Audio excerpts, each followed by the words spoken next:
Hey, welcome to this video of The Many Faces of Alice. I'm Rob. And I'm Dave. And this is the last video that we're going to do a review of another Alice before the Tim Burton film comes out. So, alright, and we're going to be doing it on the 1999 version with Martin Short and Whoopi Goldberg and Tina Majorino as Alice. I kind of had mixed feelings about this one. I mean, I think they did a better job with some other things, like with the Alice voiceovers, like when she's talking to herself. I think they did it probably the best job, because if you look at like the 1972 version, they kind of use everything and it drags, but here I think they do it just right. I think they overdid the special effects. Like at the Mad Tea Party, there's stuff that comes to life, and then there's March Hare banging on the organ that looks like a teacup. So I think, I don't know. I thought that the teacup organ was cool though, and all the dancing and the special effects in that was kind of neat. Yeah, it was different compared to most versions. Yeah, it was, and they tried to do something. I mean, every version I think that we've seen, there's always something different. There's always something to look at, and I think, I gotta say, I think Tina Majorino, I would probably say, was my favorite portrayal of Alice. I think she captured the character just as well as, let's say, Charlotte Henry, so I like that. Yeah. But the cast for me was a bit of a mixed bag. I think Martin Short was good, and Gene Wilder as the Mock Turtle was good, and I really like Christopher Lloyd as the White Knight, but I thought Whoopi Goldberg was miscast as the Cheshire Cat, and I thought Miranda Richardson was annoying as the Queen of Hearts. Whoopi Goldberg, I think she played a good Cheshire Cat. Having her, you could see her face in like the cat's head and everything. That was cool. Well, yeah, but I mean, but I'll admit she's got a good smile for the part, but I don't think she really acted very well in the role. I didn't. Yeah. I mean, it's not hard to do. Well, anybody. Well, I mean, who would you have rather played the Cheshire Cat in this? I don't know. I probably would have had to sit down and think really hard. Well, maybe Jim Carrey. I think he could have made a very interesting Cheshire Cat. Yeah. I think he could pull it off. The thing I didn't care too much for was the theme about Alice conquering her fears, because she has to do a recital and then she runs away and she ends up in Wonderland, and they have the characters kind of coach her a little bit over the course, like the Mad Hatter talks about. Stage fright, and the White Knight's telling her to be brave. I don't think that's what Carroll was going for when he wrote the Alice books down, and that's something I didn't like about the 1985 version of Alice in Wonderland, where that theme was about growing up, and I don't think these themes are really necessary. I mean, I think they might have tried to add, get some of a ground base within the work, but I mean, I just didn't think this was really necessary. Yeah, I'm just glad this didn't have to be like the 72 and had to be another musical with singing all the time. I'm glad about that. Yeah, I mean, there's a few numbers in there, but they're not too bad. Like Martin Short's got a few funny numbers.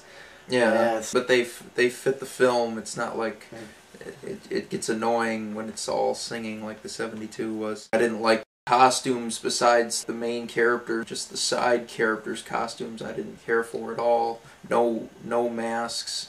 I mean, they had this huge budget to make this film, and they went cheap with it. Well, I think the budget went for the special effects and probably the cast and crew. I mean, I didn't think the costumes were that bad. As a matter of fact, you got to see the actors' faces better, like during the caucus race and the fish and frog. I mean, the problem with the masks, especially in like the 33 version, is you can't see the actors' faces, and sometimes they're all under pounds of makeup and all this stuff. And but with this version, you can see, gestures with the face. You can see the human eye. You could facial expressions. I think having a mask in every version, I think we've seen enough of that, and they tried something different here. I mean, some of it's computer animated, some of it is with, I think it's called animatronics. Like, I think the White Rabbit was animatronic. Did you think this movie was very well, pace-wise? I thought so, yeah. It was entertaining. Yeah, I mean, I think that it's really slowed down at the trial. I mean, every single version that has that I've seen, I think it's, for some reason, it's just too long, and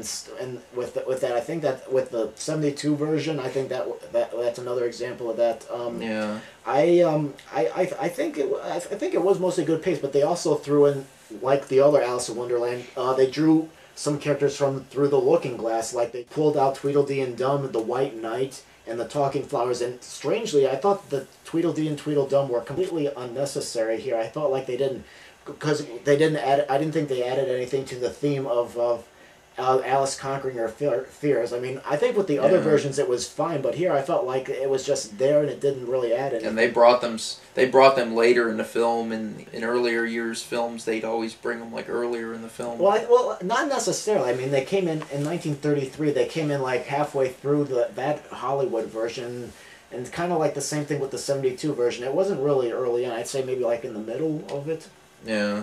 So I definitely would give this a mild recommendation. I just think the special effects were distracting, and I found the cast to be a little bit of a mixed bag. Some people were really well casted, like Martin Short and Christopher Lloyd, but there were others that I felt like just didn't quite work.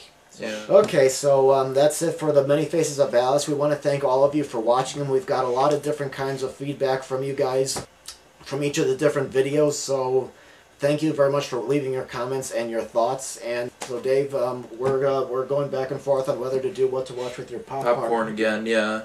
So if anybody can leave us comments on what they'd like to see next on what to watch with your popcorn, please feel free to leave those on the YouTube page, and we'll try and get them in. Yeah, and for those of you that don't know, What to Watch with Your Popcorn was the video series that we were doing before we did this Alice series. We kind of put popcorn on hold, and we're trying to decide whether or not to go back to it. So, yeah, just go ahead and leave any comments about this video or about the 1999 version that we just reviewed, or if you want, and post your thoughts on whether you want us to bring What to Watch with Your Popcorn back or not, and we'll see if we can do it. And thank you very much for watching. We'll see you later.